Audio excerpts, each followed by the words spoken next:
सभी को जय भीम और जोहार।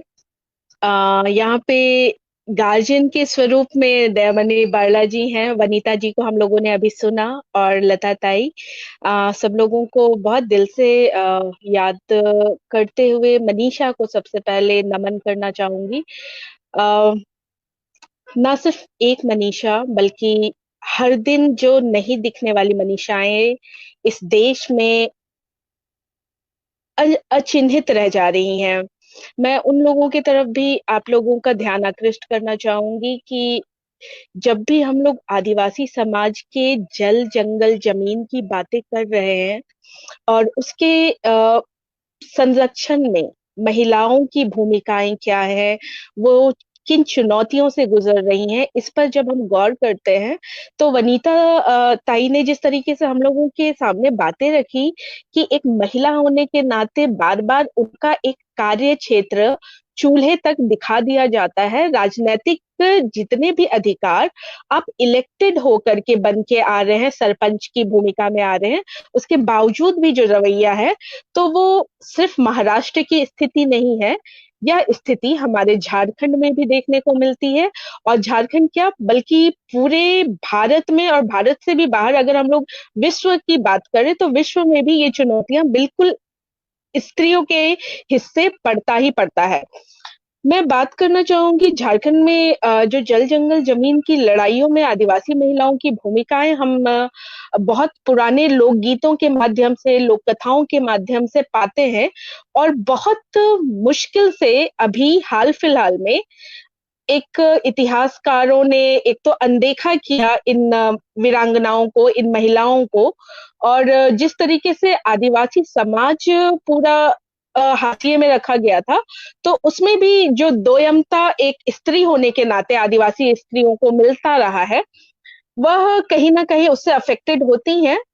आप जिन भी लड़ाइयों की बात कीजिए, चाहे अतीत में, चाहे वर्तमान में, चाहे भविष्य में, वो तमाम लड़ाइयां कभी भी महिलाएं अपने आप को अलगा करके नहीं देखती हैं समाज से, कि ये समाज में स्त्री के लिए किया जा रहा आंदोलन है और इसलिए मुझे सहभागिता करनी है।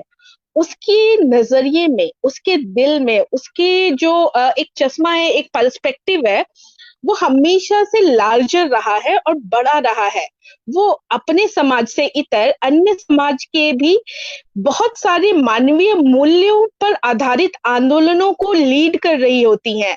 बांध से सिर्फ महिलाओं का नुकसान नहीं होता है, जो कल कारखाने खुल रहे होते हैं, जो विस्थापन होता है, उससे सिर्फ महिलाएं नहीं प्रभावित होती हैं, लेकिन इन सभी आंदोलनों की जो रीढ़ होती है, जो अभी मैं बिल्कुल 2020 में इसी महीने की मैं बात करूं, सितंबर महीने की, तो वहां पे धर्म कोड के डिमांड को लेकर के महिलाएं आंदोलनरत थी। ठीक है। आप मतलब पुरुष वर्ग और पूरा समाज के द्वारा ये पार्टिसिपेशन और ये कॉल दिया जा रहा है, आदिवासी पुरजोर तरीके से कह रहे हैं कि सेंसस में उनके धर्म का कॉलम दिया जाए, हम लोग हिंदू नहीं है, इस बात को वो बार बार उठा रहे हैं। लेकिन जब रोड में आकर के आंदोलन करने की बात हो रही होती है, तो फिर से ज्यादातर 90% महिलाओं का पार्टिसिपेशन इन आंदोलनों में देखने को मिलता है, जो बता रहा होता है कि महिलाएं तब भी लड़ी थी, आगे भी लड़ी हैं और आगे भी लड़ेंगी। यही स्थिति में दयामनी बारला जी के सामने मतलब कुछ भी बोलना लाइक एक बिल्कुल बालक सा महसूस होता है। लेकिन जितना कुछ सीखा है, आप बड़ों की कार्यवाहियों से सीखा है, और आप लोगों को देख करके बहुत ऊर्जा मिलती है। हम देख पाते हैं स्कूल्स में, जब हम लोग थे 95 में, उस समय में नेत्रहाट फील्ड फायरिंग रेंज चल रहा था, जहाँ पे सेना को प्रैक्टिस किए जाने के लिए आदिवासियों की जमीन दी जा रही थी, और उस पूरे पर्यावरण को एक मेजर नुकसान होने वाला था। और उस समय किस तरीके से वहां पे पूरा गांव का गांव इकट्ठा होकर लड़ाई करता है। फिर कोइलकारो बांध परियोजना की लड़ाई होती है, उस लड़ाई में भी महिलाएं ही लीड कर रही होती हैं।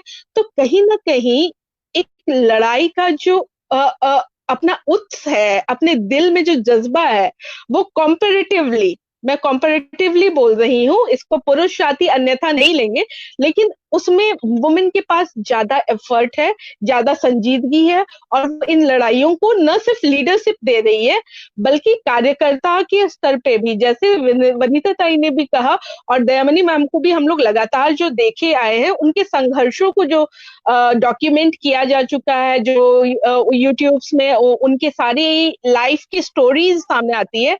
जब भी हम लोग मिलते हैं मैम से, मतलब लगता है सिर्फ नतमस्तक हुआ जा सकता है, इतनी मेजर चुनौतियों के साथ। एक तो सिर्फ आप एक स्त्री होने के नाते लड़ाई कर रहे होते हैं, एक आदिवासी स्त्री होने के नाते एक अलग से लड़ाइयां लड़नी होती हैं। तो कहीं ना कहीं जो मार है ना, वो दोहरा तिहरा हो जाता है, चाहे वो सत्ता प्रायोजित हो, चाहे वो एक वर्णा व्यवस्था सिस्टम में एक हायरार्की को मेंटेन करते हुए हम आदिवासी लोगों को हेय दृष्टि से देखने का तरीका हो। तो मुझे लगता है कि ये जो जितने भी आंदोलन है उसमें महिलाएं, हम लोग जमुना टुडू को देख ले, हम लोग कुकी को देख ले, हम लोग तमाम, मतलब इतिहास में ऐसी महिलाओं की संख्या बहुत ज्यादा रही है।